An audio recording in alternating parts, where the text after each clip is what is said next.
अपनी शक्ति परवाह नहीं वंगारां दी।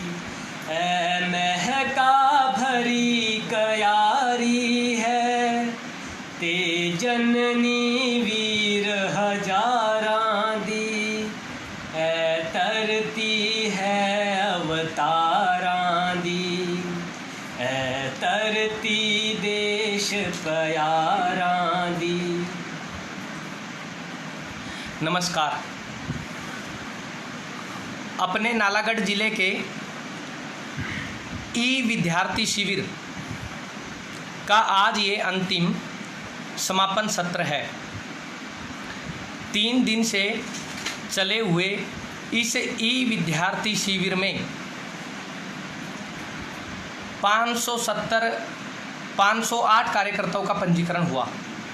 570 की पहले सूची आई थी, जिनमें से 508 कार्यकर्ताओं का पंजीकरण हुआ, जिन्होंने इस ई शिविर में भाग लिया। कक्षा पहली से लेकर कक्षा 12वीं कॉलेज में पढ़ने वाले विद्यार्थी, स्नातक कला, स्नातक विज्ञान, स्नातकोत्तर MBA के विद्यार्थी, BTech इंजीनियरिंग की पढ़ाई करने वाले विद्यार्थी, B फार्मा, D फार्मा और LLB, चार्टेड अकाउंटेंट और PhD करने वाले, इस प्रकार के विद्यार्थियों का इस शिविर में सहभाग रहा। अनेक प्रकार की प्रतियोगिताएं इस शिविर में चली, जिसमें अलग अलग श्रेणी के अनुसार अलग अलग उसी श्रेणी के कार्यकर्ताओं ने भाग लिया। पत्रक के अनुसार प्रथम, द्वितीय, तृतीय प्रत्येक प्रतियोगिता, चाहे वो शारीरिक की हो या बौद्धिक की प्रतियोगिता हो, प्रत्येक प्रतियोगिता में प्रथम, द्वितीय, तृतीय कार्यकर्ता भी निकाले गए। उनका परिणाम भी कल उनके व्यक्तिगत व्हाट्सएप पर या फ़ोन करके उनको बता दिया जाएगा। तो आज इस समापन सत्र में विद्यार्थियों के इस विषय पर बोलने के लिए, जैसा मुझे बताया गया है, आज का जो अपना विषय है वो है विद्यार्थी जीवन का महत्व। विद्यार्थी जो होता है वह शिक्षा से कम संस्कारों से ज़्यादा सीखता है। जब वह संस्कारों से सीखता है तो वह बड़ा होकर समाज में अपनी एक भूमिका प्रदान करता है, जिससे देश को एक नई दशा, वह एक नई दिशा प्रदान होती है। शिविर के इस समापन सत्र में कुछ बातें बोलने के लिए जैसे बताया, तो एक घटना याद आती है कि भगवान श्री राम, जब भगवान श्री राम छोटे थे, विद्यार्थी थे, उनको राम के नाम से सब जानते थे, तो एक बार उनको गुरु विश्वामित्र जंगल में लेकर जाने लगे। तो दशरथ महाराज ने कहा कि आप राम को क्यों लेकर जाना चाहते हैं? तो गुरु ने बताया कि मैं राम को इसलिए ले जाना चाहता हूँ कि राक्षसों ने जिस प्रकार का ये तांडव हमारे साधु संत जिनको मार देते हैं, जंगलों में जला देते हैं, दिखाना चाहता हूँ कि इस प्रकार का अन्याय हो रहा है। तो दशरथ ने कहा, ये बच्चा क्या करेगा? ले जाना है तो मुझे लेके जाओ, मेरे पास इतनी बड़ी सेना है, उसको लेकर जाओ। लेकिन भगवान राम को ले जाने के लिए ही गुरु ने कहा, और गुरु ने कह दिया तो दशरथ मना नहीं कर पाए, और उन्होंने राम को उनके साथ भेज दिया। जब जंगल में पहुँचे तो राख के ढेर लगे हुए थे, हड्डियाँ गिरी हुई थी। तो राम ने जिज्ञासावश पूछा कि गुरु, ऐसा ये क्या है? ये किसकी हड्डियाँ हैं? जानवरों की है क्या?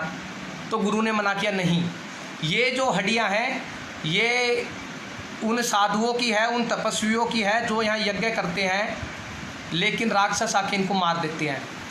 उस समय भगवान राम एक मुट्ठी भर राख उठाते हैं और अपने जीवन में प्रण लेते हैं कि जब तक मैं इस धरती से राक्षसों का विनाश नहीं कर देता, तब तक मैं चैन से नहीं बैठूंगा।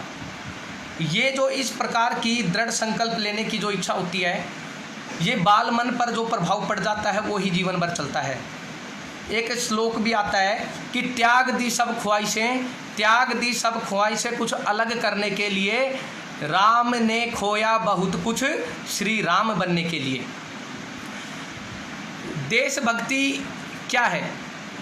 यदि आप किसी से पूछें कि देशभक्ति, तो मुझे लगता है कि आप देशभक्त हैं या नहीं है। हाँ जी मैं देशभक्त हूँ, लेकिन देशभक्ति में आप क्या करते हैं तो बताना थोड़ा मुश्किल हो जाता है कि देशभक्त तो हूँ लेकिन देशभक्ति में करता क्या हूँ, या नहीं करता तो मेरे करने का काम क्या है, ये महत्वपूर्ण विषय है।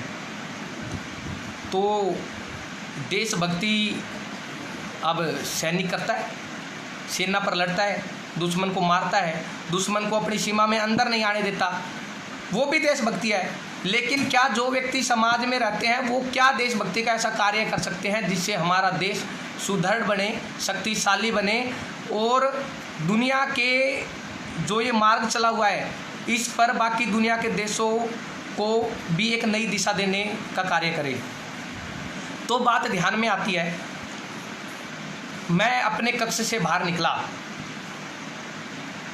तो बिजली का बटन मैंने बंद किया, उसमें पंखे का बटन हो सकता है, उसमें लाइट का बटन हो सकता है, उसमें अन्य प्रकार की कोई लैंप लाइट हो सकती है, कोई मोबाइल का चार्जिंग का स्विच ऑफ हो सकता है।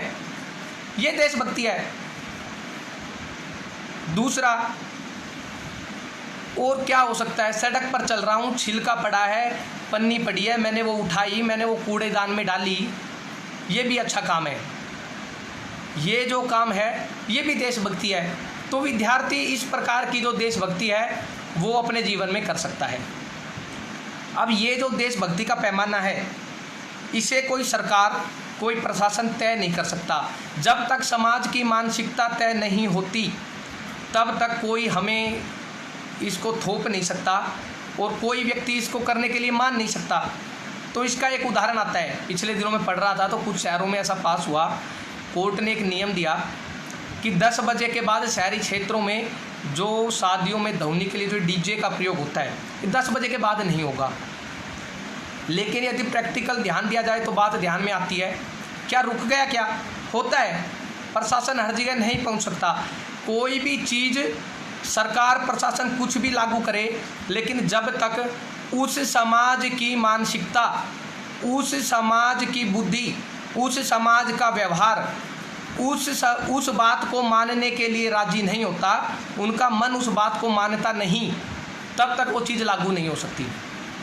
जब ये चीज़ लागू करनी है तो व्यक्ति की मानसिकता बननी चाहिए, ये देश मेरा है, इस देश में ऐसा करने से अच्छा होगा, ये मेरा कर्तव्य है क्योंकि मैं इस देश का नागरिक हूँ। जब ऐसा होता है तो ध्यान आता है। जितना समर्पण व्यक्ति का राष्ट्र के लिए बढ़ता ही चला जाता है, जितना समर्पण बढ़ जाता है राष्ट्र भी उतना ही ऊपर उठता हुआ चला जाता है। प्रतिदिन करने की बात होती है, समर्पण दिखाना है, त्याग दिखाना है, सेवा दिखानी है। ये एक दिन करने का काम है क्या, या एक दिन करना है क्या? कोरोना वायरस इस समय पूरे देश में, पूरी दुनिया में एक अपना भयंकर रूप लेकर आया। बहुत लोग सेवा में लगे, मैंने ध्यान दिया बहुत लोग बहुत पहले से सेवा में लगे, कुछ समय बाद छूट भी गए, लेकिन बहुत बड़ा समाज ऐसा है जो उस समय भी सेवा में लगा, आज भी सेवा में लगा हुआ है और अंत तक लगा रहेगा। तो ये कोई मौसम के अनुसार देशभक्ति आती है क्या, या ये जो सेवा है ये काम करने का है, ये नित्य करने का है, या ये जो आपत्ति आएगी तभी करने का है? तो नित्य करने का है। नित्य करते समय भी समाज में इस प्रकार के बहुत से कार्य होते हैं जिनको हम निरंतरता से कर सकते हैं। जैसे सूर्य प्रतिदिन उदय होता है, वो स्वयं की इच्छा से होता है, स्वेच्छा से होता है, उस पर किसी का दबाव नहीं होता, लेकिन उसने प्रतिदिन उदय होना ही है। समाज अच्छा रहे, समाज का जो कल्याण है वो होता रहे, इस बात को लेकर वो उदय होता है। उसके जीवन में दिक्कतें नहीं आती क्या? आती हैं। जिस प्रकार मनुष्य के जीवन में दिक्कत उत्पन्न होती है कोई काम करने से, इसी प्रकार सूर्य के जीवन में भी होती है। बादल आते हैं, आंधी आती है, तूफान आते हैं, वर्षा होती है, तो सूर्य की गति कम होती है ना, लेकिन उनके कुछ आने से सूर्य अपना काम करना छोड़ देता है क्या? तो इसी प्रकार जो निरंतरता है, जिस प्रकार सूर्य अपनी निरंतर गति से चलता रहता है, निरंतर गति से समाज के कल्याण में अपना हिस्सेदारी निभाता रहता है, उसी प्रकार मनुष्य भी यदि प्रतिदिन निरंतरता से जब उस काम को करता है तो वो काम अपने आप ही सफल हो जाता है। युवा जो है वो देश को बदलने का काम करता है। बहुत जगह, बहुत दीवारों पर, बहुत प्रशासनिक जगहों पर ऐसा लिखा भी होता है, या स्कूलों में भी ऐसा लिखा होता है कि युवा देश की दिशा निर्धारित करता है, युवा देश की रीढ़ की हड्डी है। और वो बात सत्य भी है। कुछ युवा ऐसा सोच लें, यदि वो गलत काम भी सोच लेते हैं कि हमने कॉलेज में हड़ताल करनी है, बिना बात के करनी है, 100 युवा इकट्ठे हो गए, तो कोई प्रशासन आके कॉलेज खुलवा सकता है क्या? नहीं, क्योंकि युवा के अंदर जोश होता है, लेकिन जोश में जब उसके साथ होश भी होता है तो वो अच्छा काम करता है। लेकिन जोश में यदि वो गलत काम भी करने लग जाए तो उसको भी कोई रोक नहीं सकता। क्यों? क्योंकि उसके अंदर कुछ कर गुजरने की इच्छा होती है और उसके शरीर में वो ताकत भी होती है। यदि हाँ बुजुर्ग व्यक्ति ये काम करें, बहुत छोटे विद्यार्थी ये काम करें, वो 100 की जगह 500 भी होंगे तो उनको आके हटाया जा सकता है। लेकिन युवा कम संख्या में भी होंगे और मन में दृढ़ संकल्प लेके खड़े हो जाएं तो उनको कोई भी नहीं हटा सकता। इसी प्रकार एक श्लोक भी आता है कि त्रेतायाम मंत्र शक्ति च ज्ञान शक्ति कृते युगे द्वापर युधे शक्ति च संघे शक्ति कलो युगे। यानी त्रेता जो युग हुआ उसमें मंत्रों में शक्ति हुई, ज्ञान की शक्ति जो है वो सतयुग में हुई कि सतयुग में ज्ञान की शक्ति वाले लोग हुए, और द्वापर में युद्ध के अंदर शक्ति थी। लेकिन ये जो कलयुग है इसमें संगठन की शक्ति है। आप मंदिर में हैं और उस मंदिर के अंदर भी 10 आसपास के रहने वाले गुंडे बदमाश इकट्ठे हो जाएं और वहाँ जाने के लिए, वहाँ माताओं बहनों को आने पर छेड़ें और लोगों के साथ दुर्व्यवहार करें, तो क्या होगा? लोग जाना बंद कर देंगे, क्योंकि वो 10 लोग हैं, उनके अंदर संगठन की शक्ति है। संगठन की शक्ति यानी वो लोग संगठित है, वो गलत कर रहे हैं लेकिन वो एक साथ कर रहे हैं। इसलिए ये जो कलयुग है इसमें संगठन में ही शक्ति होती है, इसमें इकट्ठे में ही शक्ति होती है, इसमें सामूहिक शक्ति ही है। और वो जो सामूहिक शक्ति होती है वही देश की दिशा और दशा तय करने का काम करती है। कौशाम्बी प्रदेश हुआ, उसके जो राजा की महारानी थी, उसकी जो महात्मा बुद्ध है, उनके प्रति, महात्मा बुद्ध के प्रति रानी का थोड़ा दुर्व्यवहार था। तो जब महात्मा बुद्ध उनके राज्य में आए तो उनके साथ गलत बोला, दुर्व्यवहार किया। तो महात्मा बुद्ध के शिष्य ने कहा कि महात्मा जी यहाँ से चल पड़ते हैं, कहीं और चलते हैं, अगले राज्य में चलते हैं। लेकिन महात्मा बुद्ध ने कहा यदि अगले राज्य में हम गए और अगले राज्य में जाने के बाद भी ऐसा ही हुआ, वहाँ भी हमारे साथ दुर्व्यवहार हुआ, तो फिर और आगे जाना पड़ेगा। तो समस्याओं से भागने से समस्या कभी ख़त्म नहीं होती। उन समस्याओं पर टिका रहना पड़ता है, दृढ़ता से वहाँ खड़े रहना पड़ता है और डटे हुए उसका सामना करना पड़ता है।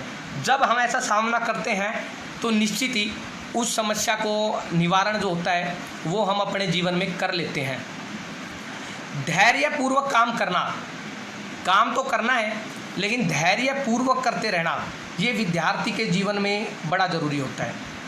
कई बार ऐसा होता है कि विद्यार्थी एक काम में भाग लेता है। मैं कॉलेज में पढ़ता हूँ, मैं स्कूल में पढ़ता हूँ, मुझे लगता है मेरे दोस्त फुटबॉल खेलते हैं, मैं फुटबॉल खेलने चला गया। कुछ समय बाद मैं फुटबॉल को छोड़ देता हूँ। क्यों? क्योंकि फुटबॉल में कम लोग आते हैं, मेरा मन नहीं करता, मैं वॉलीबॉल खेलने चला गया। नहीं, मैं कबड्डी खेलने चला गया, मैं कुश्ती। लेकिन जब धैर्यपूर्वक उस काम को निरंतर गति से करते हैं तो ही वो काम सफल होता है। एक किसान ने 2 बीज लगाए, एक घास का बीज था, एक बांस का बीज था। तो जब घास का बीज लगाया तो अगले 7-8 दिन बाद ही घास उगनी शुरू हो गई। उगनी शुरू हो गई तो घास बड़ी होनी शुरू हो गई, 1 साल हो गई, घास बड़ी बड़ी हो गई, लेकिन जो बाँस है उसका बीज अभी अंकुरित भी नहीं हुआ।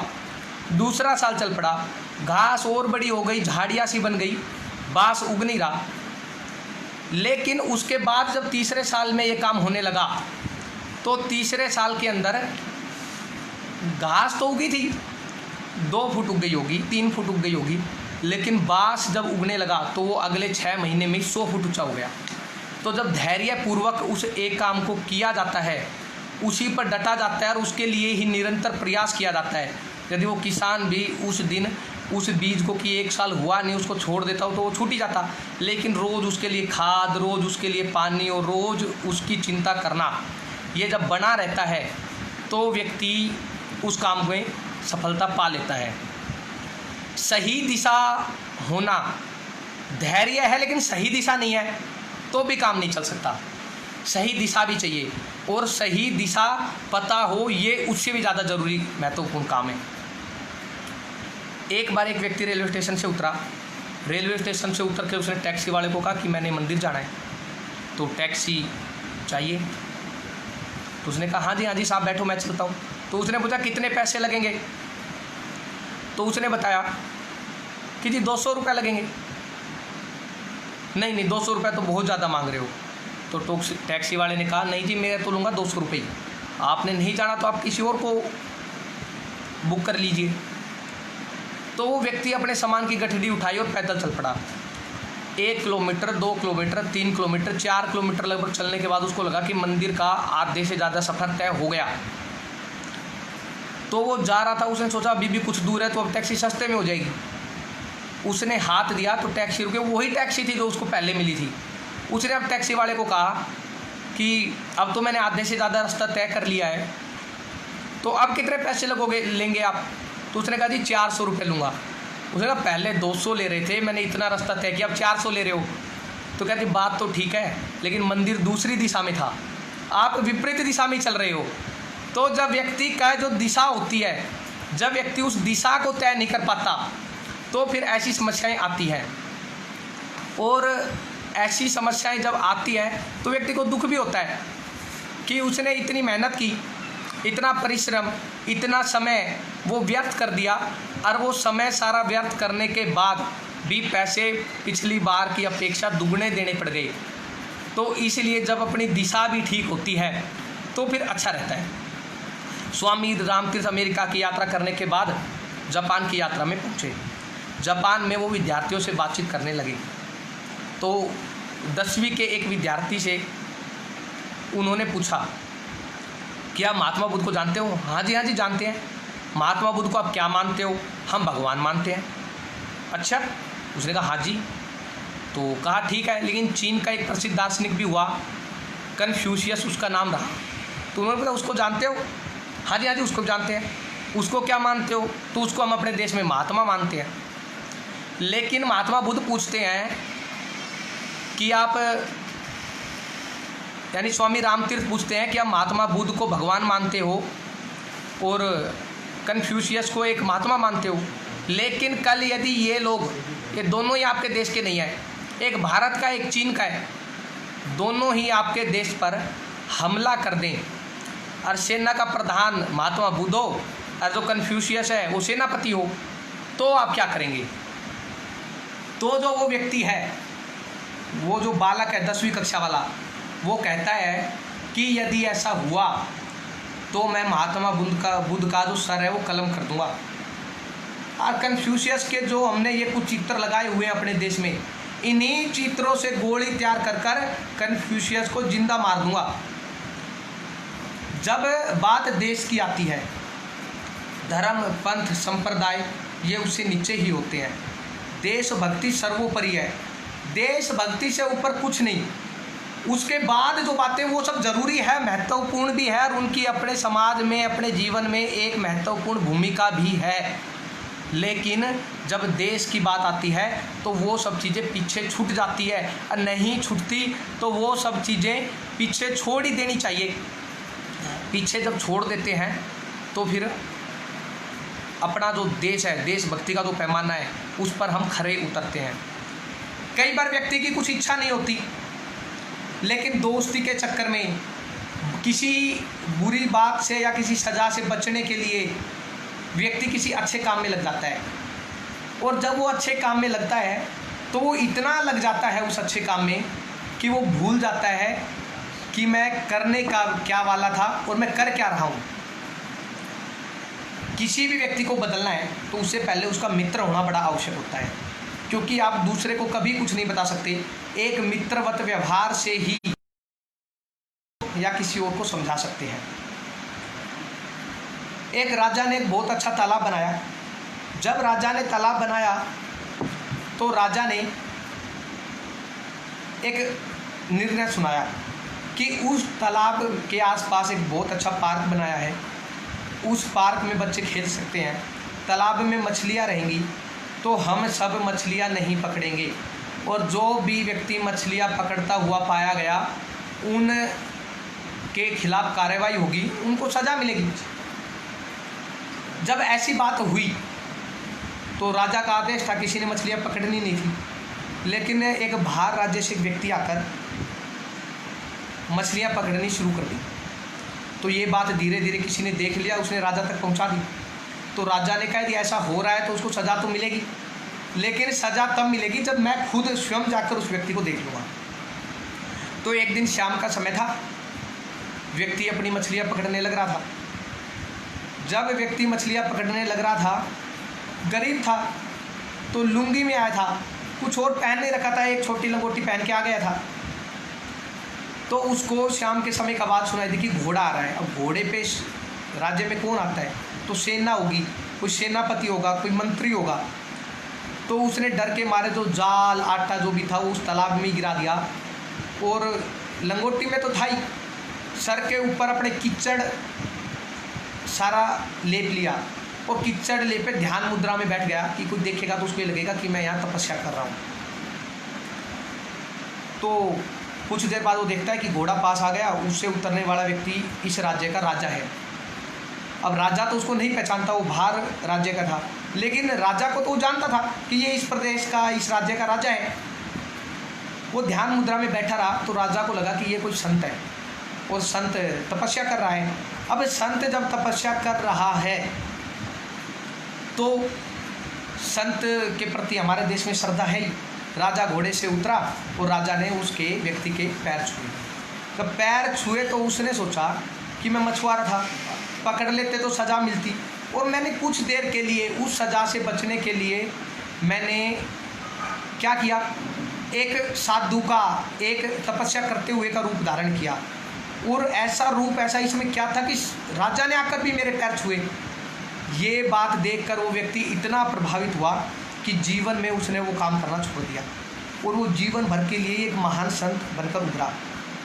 तो जिस प्रकार व्यक्ति जो होता है, उस व्यक्ति का जो जीवन होता है, उस जीवन में वो व्यक्ति कई बार किसी के कहने से या कई बार बिना किसी के कहे से किसी काम से बचने के लिए वो किसी अच्छे काम में लग जाता है। शाखा में भी ऐसा ही होता है। कई बार ऐसे कोई शाखा नहीं जाता, विद्यार्थी तो खेलने के लिए शाखा जाता है, लेकिन खेल खेल में कब वो संघ का होके रह जाता है और वो समाज के लिए अपना तन मन धन सब न्योछावर करने लग जाता है, ये उसको पता भी नहीं चलता। तो इस प्रकार की जब प्रक्रिया बनती है तो व्यक्ति उस दिशा में बढ़ता ही चला जाता है। लगन उस काम की बढ़े, लगन उस काम की बढ़ती रहे, लगन लगी रहे। लगन हमने बहुत सुना होगा कि अपने देश में ऐसे कई संत महापुरुष, अन्य दार्शनिक विद्वान हुए जो पढ़े लिखे ज़्यादा नहीं, जीवन में उनकी पढ़ाई शिक्षा ज़्यादा नहीं हुई, लेकिन समाज में, देश में, विदेश में उनका एक अपना नाम है, अपना एक उनका स्थान है, अपना एक उनकी नेतृत्व करने की क्षमता है, अपना एक उनका समूह है, और वो उन सबका मार्गदर्शन करते हैं और लोग उनके पद चिन्हों पर चलने की कोशिश करते रहते हैं। तो एक बार एक विद्यार्थी था, विद्यार्थी का कोई पढ़ने में ज़्यादा रुचि नहीं थी, कम रुचि थी, स्कूल छोड़ दिया। लेकिन जब वो स्कूल में पढ़ता था तो एक बार शिक्षक उनको पढ़ा रहा था। तो जब शिक्षक उनको पढ़ा रहा था तो शिक्षक ने एक गणित में प्रश्न पूछा, 3 केले हैं, 3 व्यक्ति है, बराबर बराबर बांटनी है, तो कैसे बटेगी? तो बड़ा अच्छा उत्तर दिया किसी विद्यार्थी ने कि सबको एक एक दे दी जाएगी। ठीक है, 1000 केले हैं, 1000 विद्यार्थी हैं, तो क्या होगा? तो भी किसी दूसरे ने बताया कि फिर भी एक एक दे दी जाएगी, सबको बराबर हो जाएगी। फिर वो व्यक्ति, वो लड़का जो बच्चा था, वो खड़ा हुआ और उसने जिज्ञासावश पूछा, इसका मतलब 0 व्यक्ति हैं और 0 ही केला है, तो भी बांटनी है, तो बराबर क्या एक हिस्से आएगी? तो सब लोग हंसने लगे कि क्या मूर्खों वाला प्रश्न है। लेकिन बाद में 0/0 इन्फिनिटी इस प्रकार का जो सूत्र उन्होंने दिया, देश दुनिया के महान गणितज्ञ उस नाम से अपने देश के वो प्रसिद्ध हुए, रामानुजन, ऐसा उनका नाम, एक श्रीनिवास रामानुजन करके ऐसा एक नाम उनका देश दुनिया में चला। जब ऐसा रहता है, उस चीज में लगन रहती है, तो लगन लगने पर वो काम सिद्ध हो जाते हैं। अब ये सब बातें तो विद्यार्थी जीवन को लेकर बहुत अच्छी होती है, लेकिन राष्ट्रीय चरित्र और व्यक्तिगत चरित्र जब इसकी बात आती है, तो मनुष्य कई बार इसमें अर्थ नहीं समझता, और समझता इसलिए नहीं कि उसको कभी कोई इस दिशा में बताने वाला भी नहीं मिलता। तो चाणक्य का एक बार का उदाहरण आता है। चाणक्य जब राजा के वहां नौकरी करते थे, तो चाणक्य से एक विदेशी महिला मिलने आई। अब चाणक्य से जब विदेशी महिला मिलने आई, तो चाणक्य ने उसे पहला प्रश्न किया कि आप मेरे से राज्य के काम से मिलने आई है या व्यक्तिगत मिलने आई है? तो उन्होंने कहा, मुझे राज्य का आपसे कोई काम नहीं है, राज्य का काम होती तो मैं उस समय आती, मैं आपसे व्यक्तिगत मिलने आई हूं। तो जो चाणक्य थे वो राज्य का कोई काम कर रहे थे, तो उन्होंने वो राज्य का जो दीपक जला रखा था रोशनी के लिए, उन्होंने वो दीपक को बुझाया और जो एक दूसरा दीपक रखा था उन्होंने वो जला दिया। तो महिला ने पूछा, ऐसा क्यों किया? तो उन्होंने बताया कि ये जो पहले दीपक जल रहा था, ये राज्य के खर्चे से जलता है, राजा इसका खर्चा देता है, और जब ये खर्चा राजा देता है तो इसका काम जो है, इसकी जो उपयोगिता है वो राज्य के काम में होनी चाहिए। और मैं, आप मेरे से मिलने आए, व्यक्तिगत बात करेंगे, इसलिए भी रोशनी होनी चाहिए। तो व्यक्तिगत है तो ये मेरा, इसका खर्च वहन मुझे करना चाहिए, और इसका वहन मुझे करना चाहिए, तो इसके लिए मैंने अपना दीपक उपयोग में लाया है। इसमें जो तेल डलता है वो मैं अपनी कमाई से डालता हूँ। तो इस प्रकार व्यक्ति का जो राष्ट्रीय चरित्र, वो जो व्यक्तिगत चरित्र होता है, वो भी जब अलग अलग रहता है, तो वो समाज में एक अच्छी भूमिका प्रस्तुत करता है। बाकी सब बातें ठीक रहती हैं, लेकिन जब मनुष्य बड़ी बड़ी बातें करता है और छोटी बातें मनुष्य अपने जीवन में ठीक नहीं कर सकता, तो देखने पर आता है कि बड़ी बातें भी जीवन में ठीक नहीं होती। बड़ी बातें ठीक करने के लिए जो सबसे महत्वपूर्ण काम है, जो सबसे जरूरी काम है, वो है छोटी बातें ठीक करना। छोटी छोटी बातें ठीक करने से बड़ी चीजें अपने आप ठीक हो जाती है, वो स्वतः ही चल पड़ती है, और वो स्वतः ही समाज, देश, दिशा, परिवार, अपना आसपास का वातावरण उसको एक नई दिशा प्रदान करती है। इस प्रकार हम सब जो कार्यकर्ता हैं, इस समाज में हमारी जो भूमिका है, हमारा इस समाज के प्रति जो जिम्मेदारी है, हमारी इस समाज के प्रति जो सहभागिता है, हमारा इस समाज में एक अच्छी दिशा, एक अच्छा एक दिशा निर्देश, अच्छा एक मार्गदर्शन, अच्छा एक नेतृत्व की भावना हम भी अपने समाज में, अपनी गले मोहल्ले में, अपने घर में प्रस्तुत करें और उस दिशा में हम बढ़ें। तो मुझे लगता है कि आज के इस बौद्धिक सत्र में इतना ही कहना पर्याप्त रहेगा। आप सभी को नमस्कार।